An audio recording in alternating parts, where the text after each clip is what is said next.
Isa ka rin ba sa naghahanap ng spools para sa inyong mga Dominar UG2?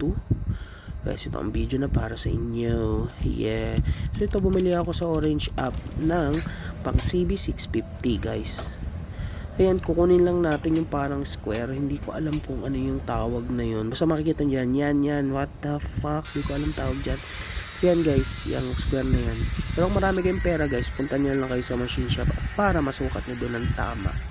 So guys, note nga lang pala, kung magpapakabit kayo nito, yung square na yun guys, yung tatanggalin nyo at ipapalit nyo yan, yung ating spools. So kailangan nyo bumili nung washer. Makikita nyo sa video mamaya yung sinasabi kong washer guys.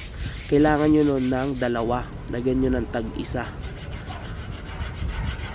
para mag-lock yung nut and bolt. Yan, washer yan. Kita nyo yung washer na umaalog-alog na yun. Yun. So yan guys.